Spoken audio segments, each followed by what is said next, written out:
Pernah nggak sih kita mikir dalam satu hari saja berapa banyak jejak sampah yang kita hasilkan? Mulai dari tumpukan sampah plastik dari makanan yang kita konsumsi, terus ada lembar-lembar kertas yang terbuang secara sengaja, hingga energi listrik yang kita lupa matikan seharian. Seringkali kita memandang krisis lingkungan itu sebagai sebuah isu global yang jauh, seolah itu hanya menjadi tanggung jawab dari pemerintah dan aktivis saja. Kita kerap merasa bahwa tindakan itu tidak akan membawa pengaruh besar. Tapi bayangin jika miliaran orang yang memiliki pemikiran tersebut, bakal jadi apa bumi ini? Dan akan menjadikan kerusakan pada bumi ini.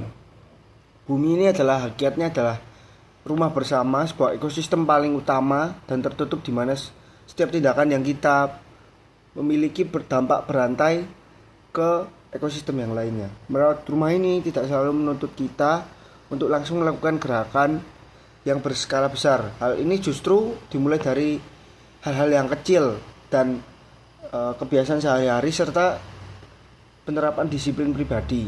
Contohnya, kita mematikan perangkat elektronik yang tidak digunakan lagi, atau menolak penggunaan plastik sekali pakai.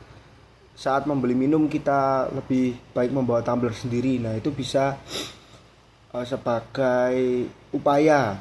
Ini adalah langkah konkret kita untuk menekankan emisi karbon dan membatasi volume limbah yang tidak dapat terurai. Merawat bumi berarti memahami bahwa kenyamanan bumi ini dan kenikmatan yang kita peroleh tiap hari itu tidak boleh mengorbankan hak hidup makhluk lain untuk generasi yang akan datang atau generasi yang di masa depan.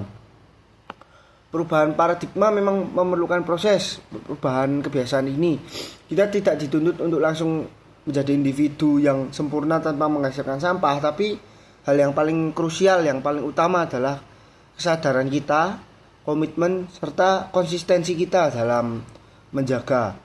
Refleksi sejati bukan sekedar omongan saja atau retorika di dalam kelas, melainkan kita dapat mengimplementasikannya di dunia nyata, dimulai dari lingkungan terdekat kita, lingkungan keluarga, lingkungan teman, lingkungan masyarakat. Semuanya kita bisa mulai dari, contohnya di lingkungan rumah, kita bisa membersihkan meja belajar kita, terus kita kalau di rumah bisa mematikan lampu di siang hari seperti itu.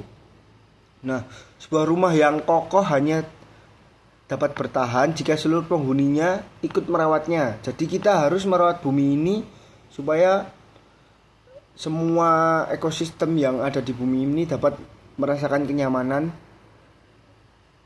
dan ekosistemnya dapat berjalan dengan baik. Kita tidak memiliki planet cadangan selain bumi, jadi kita harus merawat bumi ini secara baik-baik dan konsisten tadi yang saya bilang untuk bertahan hidup. Oleh karena itu, mari kita ubah kepedulian kita ini menjadi aksi nyata. Mari kita jaga pola hidup kita,